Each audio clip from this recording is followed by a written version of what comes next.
राजनीति विज्ञान विषय के बेसिक्स को हम पढ़ रहे थे और इन मूलभूत सिद्धांतों को पढ़ते समय मैंने आपको जो सबसे खास बात बताई थी वो ये बताई थी कि ये जो विषय है ये हमारे लिए इतना महत्वपूर्ण क्यों है। बीच में ये क्रम हमारा किन्हीं कारणों से अवरुद्ध हो गया और कल व्हाट्सएप पे मुझे आपके मैसेजेस मिले, मैं आज फिर से इसको शुरू कर रही हूँ। आज मैं आपसे ये बात करूँगी कि एक जो पुराना राजनीति विज्ञान है और एक जो नया राजनीति विज्ञान है उन दोनों के बीच में क्या डिफरेंस है।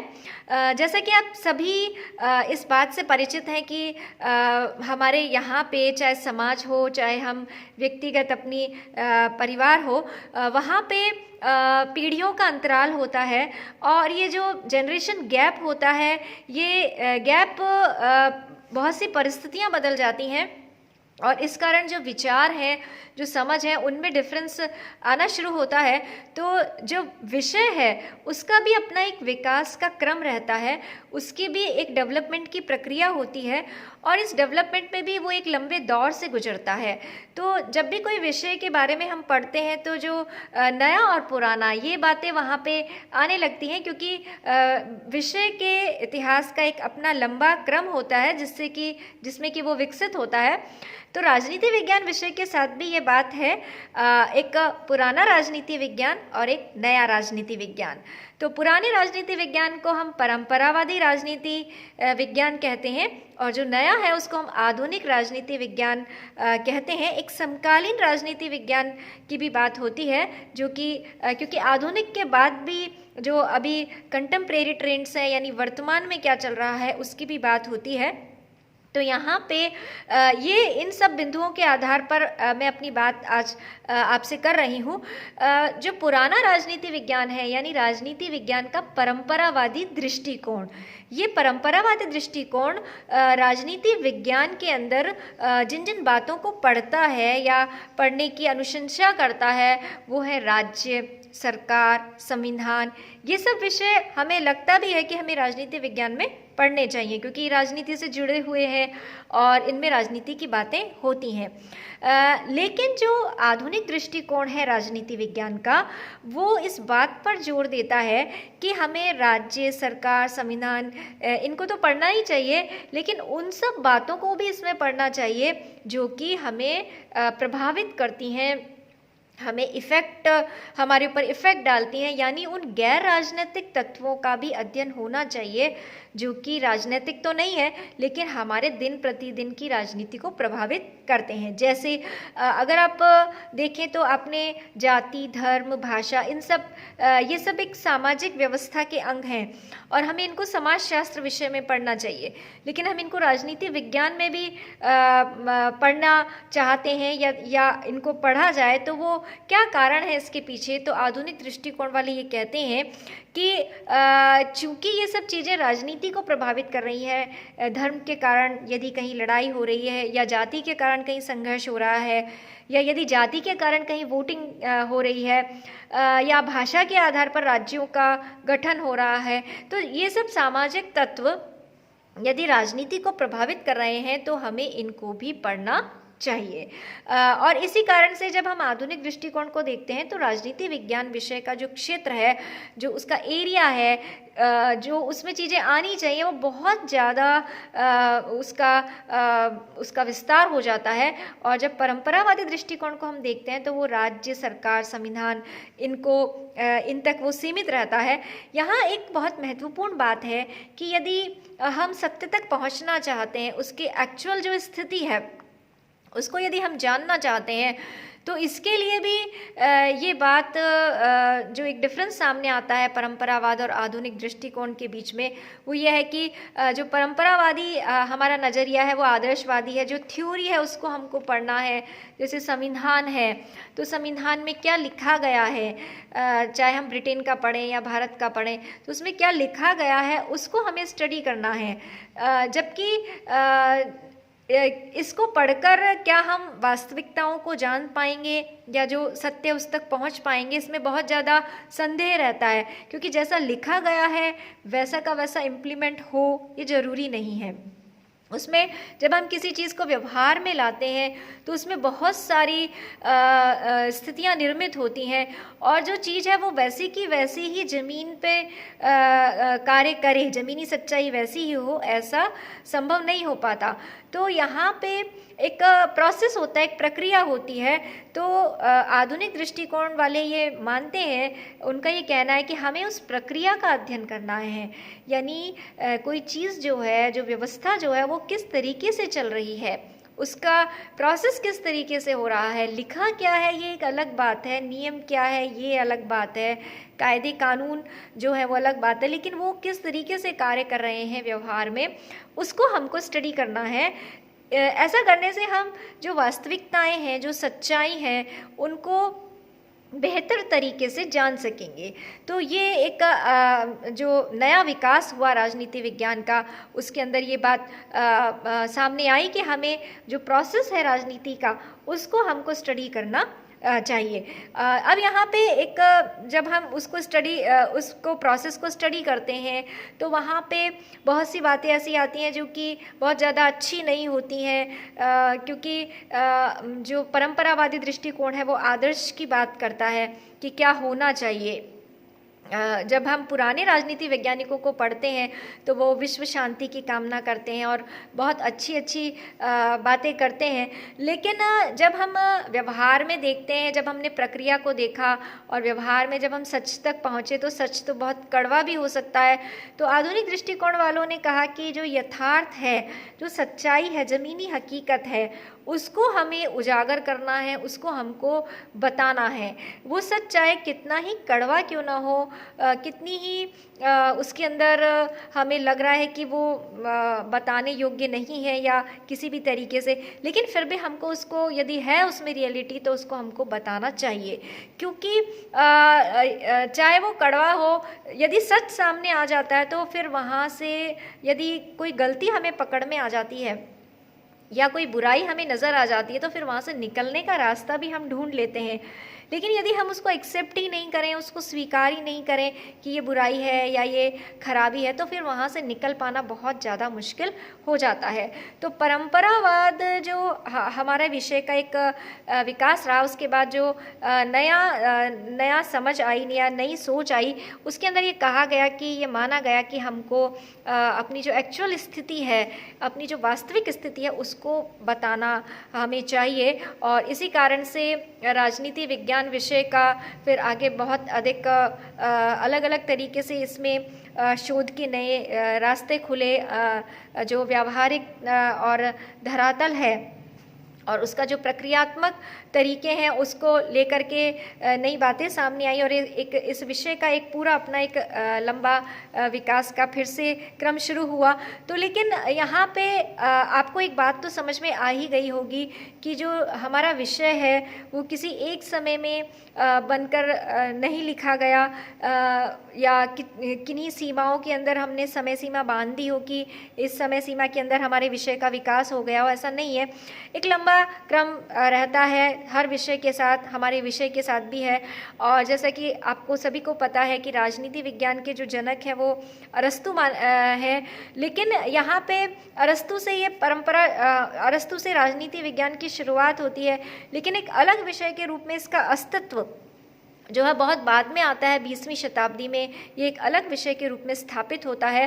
पहले सभी विषयों को मिक्स रूप में पढ़ा जाता था, और राजनीति विज्ञान, अर्थशास्त्र, समाजशास्त्र, ये एक अंतः अनुशासनात्मक दृष्टिकोण इसको कहते हैं, जहाँ मिक्स रूप में उनका अस्तित्व रहता है। लेकिन ये अलग विषय के रूप में 20वीं शताब्दी, 19वीं शताब्दी के लास्ट में और 20वीं शताब्दी में हमारे सामने आते हैं। ये अलग इन विषयों का विकास होने लगता है 19वीं 20वीं शताब्दी के अंदर। अब यहाँ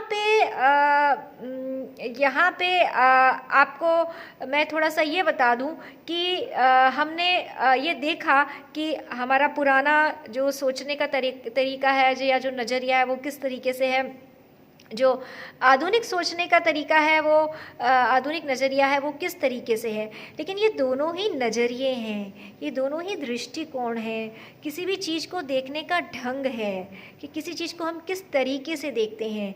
इसमें से ना तो हम पुराने वाले नज़रिए को बिल्कुल गलत ठहरा सकते हैं, और क्योंकि उसको गलत इसलिए नहीं ठहरा सकते क्योंकि वहाँ पे जो बात आई है सामने की हमें बहुत अच्छा जो है क्या होना चाहिए इस पर हमको ध्यान देना चाहिए, तो उसको हम गलत नहीं ठहरा सकते।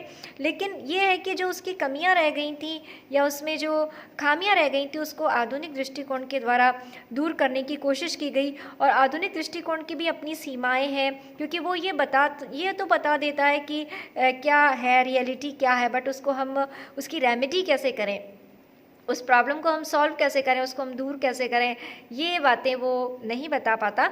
तो वहाँ हमें परंपरावादी दृष्टिकोण की हेल्प लेनी होती है। तो ये दोनों ही जो नज़रिए हैं, ये दोनों ही जो दृष्टिकोण हैं वो आपस में एक दूसरे के पूरक हैं, और इसी तरीके से हमें इनको स्टडी करना चाहिए, क्योंकि जो पुरानी बात है वो कभी पुरानी नहीं होती, वो हमारे लिए इम्पॉर्टेंट होती है, महत्वपूर्ण होती है। और आधुनिक जो दृष्टिकोण है, आधुनिक जो बात है वो भी हमको इसको साथ में लेकर के पढ़ना चाहिए। तो यहाँ पे ये दोनों दृष्टिकोण आपके लिए महत्वपूर्ण है, इनको मिला करके इनको इसी तरीके से जो मैंने आपको बताया है उसके आधार पर आपको पढ़ना है। किसी को भी बिल्कुल गलत या किसी को भी बिल्कुल हम ये नहीं कह सकते कि ये बिल्कुल उपयोगी नहीं है। अब यहाँ पे चलते चलते मैं आपसे एक बात करूँगी, वो है राजनीति विज्ञान विषय के नाम की। हमारे विषय का नाम राजनीति विज्ञान विषय क्यों है? इसके नाम को लेकर बहुत सारी बातें हैं कि इसका नाम हम राजनीति रख सकते हैं, इसका नाम हम राजनीतिक सिद्धांत रख सकते हैं, राजनीतिक दर्शन रख सकते हैं, और भी कई नाम राजनीति विज्ञान के सुझाए गए हैं। लेकिन इस विषय का नाम राजनीति विज्ञान विषय ही क्यों है? तो ये जो बात है ये मैं आपसे इसलिए कर रही हूँ क्योंकि जो हमने अभी पुरानी बात पढ़ी है वही बात इसके अंदर इससे आपको स्पष्ट होगी, क्योंकि राजनीति विज्ञान के अंदर जब हम अगर केवल राजनीति शब्द इसको रखते हैं कि इस विषय को हम राजनीति कहें, तो वहाँ पे इसका जो व्यावहारिक पक्ष है केवल वही पक्ष सामने आएगा। इसका जो सैद्धांतिक पक्ष है वो सैद्धांतिक पक्ष सामने नहीं आएगा, क्योंकि राजनीतिक एक तो नाम भी बहुत अजीब सा है, बहुत ही कॉमन नाम है। अजीब सा तो नहीं कहेंगे, कॉमन नाम है, और गली मोहल्लों में हम इसको यूज़ करते हैं बहुत अच्छा। मतलब जब हम आम सामान्य नागरिक है वो भी राजनीति की बात करता है तो वो इस नाम को यूज़ करता है। तो एक सम्मानजनक संज्ञा हम अपने विषय को देना चाहते थे, और इसलिए ये नाम हमने नहीं रखा। राजनीति विज्ञान के विशेषज्ञों ने, हमारे विद्वानों ने तो राजनीति नहीं रखा। इसी तरीके से राजनीतिक सिद्धांत की यदि हम नाम की बात करें तो उसमें जो हमारा व्यवहारिक पक्ष है राजनीति का वो छूट जाता है, इसलिए वो नाम भी नहीं रखा गया। राजनीतिक दर्शन नाम में फिलॉसफी जो है, नीति शास्त्र, उसका बहुत ज़्यादा प्रभाव रहता है, इसलिए वो नाम भी नहीं रखा गया। राजनीति विज्ञान विषय का जो नाम है, राजनीति विज्ञान एक बहुत ही रिपुटेड नाम है, सम्मानजनक संज्ञा है और सुनने में भी अच्छा लगता है। और इसके अंदर राजनीति के सैद्धांतिक और व्यावहारिक दोनों पक्ष हैं। राजनीति का जो परंपरावादी दृष्टिकोण के साथ जो आधुनिक दृष्टिकोण है, दोनों का इसमें मिक्सअप है। और राजनीति विज्ञान विषय विज्ञान है या नहीं, इस पर मैं अलग से आपसे चर्चा करूंगी। यहाँ मैं आपको इतना बता देती हूँ कि राजनीति विज्ञान जो है वो एक सोशल साइंस है, समाज विज्ञान है। वो जो प्राकृतिक विज्ञान है, फिजिक्स, केमिस्ट्री, उसकी तरह नहीं है, लेकिन हमारे विषय में भी हम अनुसंधान करते हैं, प्रयोग करते हैं, और पूरी जो सोसाइटी है वो हमारी प्रयोगशाला है, और जो मनुष्य है वो उन पर हम प्रयोग करते हैं। यहाँ पे हमारे यहाँ कार्य कारण संबंध हैं। निश्चित बहुत अधिक निश्चित भविष्यवाणियाँ तो नहीं होती हैं, लेकिन हम संभावनाएं ज़रूर व्यक्त कर सकते हैं। तो वैसा साइंस नहीं है जैसा कि प्राकृतिक विज्ञान होते हैं, लेकिन ये एक सोशल साइंस है, ये एक समाज विज्ञान है। और राजनीति विज्ञान जो नाम है बहुत ही एक सम्मानजनक नाम है। एक राजनीति विज्ञान विषय का विद्यार्थी होने के कारण हमें भी वो वैज्ञानिक दृष्टिकोण पैदा होने चाहिए, वो वैज्ञानिक समझ आनी चाहिए, किन्हीं घटनाओं को, किन्हीं चीज़ों को देखने के पीछे जो कारण रहे हैं उन कारणों की हमें तह तक जाना चाहिए, पूरा रिसर्च करना चाहिए, अनुसंधान करना चाहिए और फिर हमको निष्कर्ष निकालने चाहिए। ये बातें हमारे विषय में भी हैं और चूँकि हम इस विषय को पढ़ रहे हैं तो ये हम में भी आनी चाहिए, क्योंकि जैसा कि मैंने आपको बताया कोई भी विषय होता है वो हमारी पर्सनैलिटी को इफ़ेक्ट करता है, हमारे व्यक्तित्व के विकास में वो सहायक होता है। तो इस विषय से हम अपनी सोसाइटी का विकास तो करें ही, हम अपने देश का विकास तो करें ही, इसको पढ़कर इसकी समझ पैदा करके हम अपने व्यक्तित्व का भी विकास कर सकते हैं।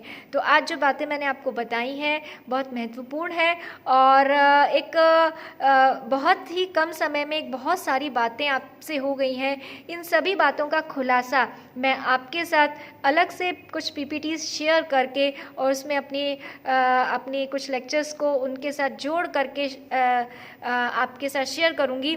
आज जो मैंने आपको बताया है बहुत सारी बातों को समेटे हुए हैं और इसको आप यदि समझ लेते हैं तो आने वाली जो राजनीति विज्ञान की कक्षाएं हैं उनको आप बहुत अच्छे से समझ लेंगे। अगर आपकी कोई और डिमांड रहती है पढ़ने की या कोई और चीज़ें आप पढ़ना चाहते हैं तो आप मुझे बता सकते हैं।